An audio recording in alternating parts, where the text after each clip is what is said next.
The Rise and Fall of Valeant Pharmaceuticals by Jacqueline Cassle. Valeant Pharmaceuticals is a multinational specialty pharmacy company based in Laval, Canada. The company was founded by a Yugoslavian immigrant named Milan Panic in 1959 as International Chemical and Nuclear Corporation, or ICN Pharmaceuticals. Panic established a foothold in the industry by acquiring niche pharmaceuticals and by developing a drug called ribavirin, which became the standard treatment for hepatitis C. Panic successfully ran the company for 47 years before retiring. In 2003, the company changed its name from ICN to Valeant.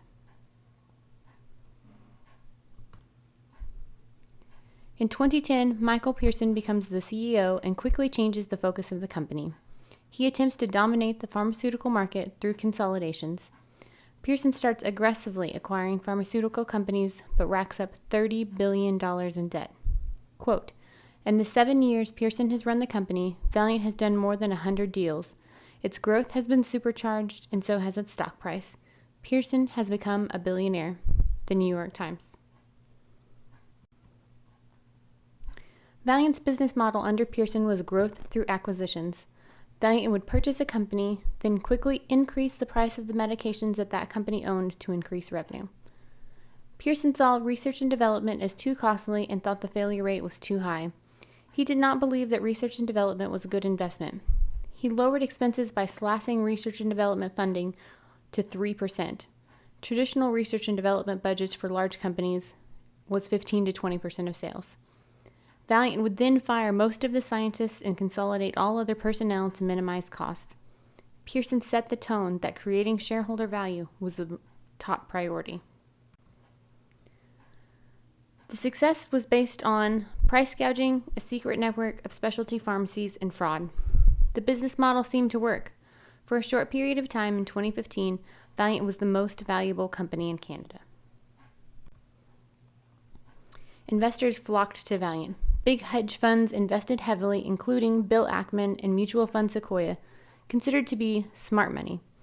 Other investors noticed that smart money invested and also decided to invest. Everyone seemed to be impressed by Pearson's new business model because revenue continued to increase. Enter Philidor RX Services. Philidor was a mail-order pharmacy. Philidor had applied to California, the drug capital, for a license, and not only were they denied, but in the decision they stated that they thought Philidor was a fraud. Valeant paid Philidor RX Services $100 million and agreed to pay another $133 million in installment payments for an option to buy the specialty pharmacy company for $0 at any time over a 10-year period. Essentially, this was an acquisition, but the acquisition was never disclosed to investors. Valeant then used the Pennsylvania licensed specialty pharmacy company to rip off insurance companies by charging extremely high prices for basic medications. Philidor would even handle insurance claims on patients' behalf so patients had no idea what was going on, sometimes waiving their copay. When insurance companies started rejecting prescriptions from Philidor, they would just bill from a new pharmacy, one that they had either bought or when they ran out of pharmacies to buy, they just made them up. This resulted in improper booking of revenue because Philidor's sales and profits were included in Valeant's. Valeant also pushed Philidor's customers to more expensive drugs sold by Valeant. Valeant's employees even posed as Philidor employees and often used fictitious names, usually comic book characters such as Peter Parker, when communicating with Philidor customers.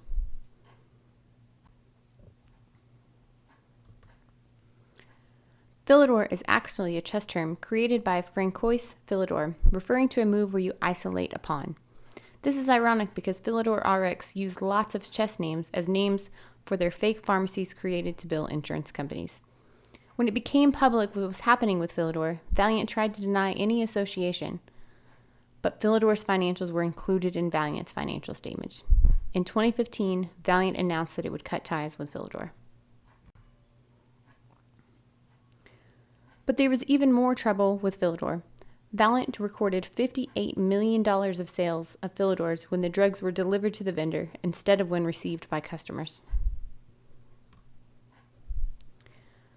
The trouble continued at Valeant with Andrew Davenport and Gary Tanner.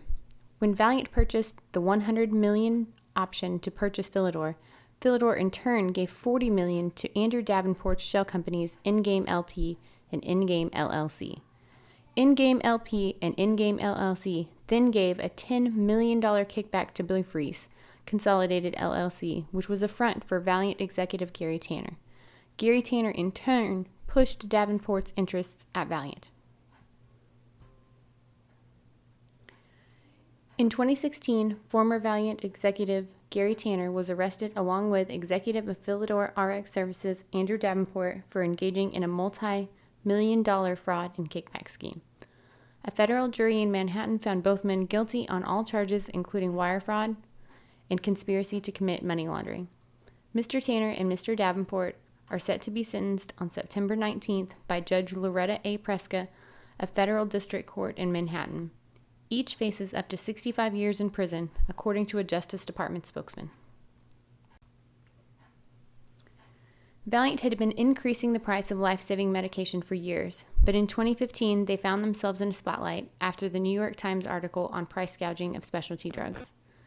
Valeant raised prices on all of its brand-name drugs 66% in 2015. This was 5 times higher than its closest industry peer. Specifically, they increased the price of 2 life-saving heart medications, Nitropress and Isaprel. Valeant had raised the price of Nitropress 212% and Isaprel 525%. After Valeant acquired Salix Pharmaceuticals in 2015, it raised the price of the diabetes pill Gumetza 800%. The price gouging gained political attention, and they soon received multiple subpoenas. From 2015 to 2017, the stock price plummeted 90%. Shares fell from $262 to $11. The market value of hedge fund holdings in Valeant had fallen $7.3 billion. Billionaire hedge fund investor Bill Ackman sold his stake for a $3 billion loss. In the end, Michael Pearson had put shareholders' interest ahead of patients. In 2016, Valeant's board of directors named Joseph Papa as the new CEO to replace Michael Pearson. Papa sets a new path for Valeant based on strategic sales, debt reduction, and organic growth. In 2018, the company had divested itself of 13 non-core businesses, reducing its debt by $25 billion, and had settled or dismissed 70 pending lawsuits. Valeant is currently trading for approximately $22.96 per share. Joseph Papa has moved to distance the company from its past problems and rebuild its tarnished image. Valeant said that it would change its name to Bausch Health Companies in July to reflect its better-known and more respected subsidiary, the eye care company Bausch & Lomb, which Valeant acquired in 2013.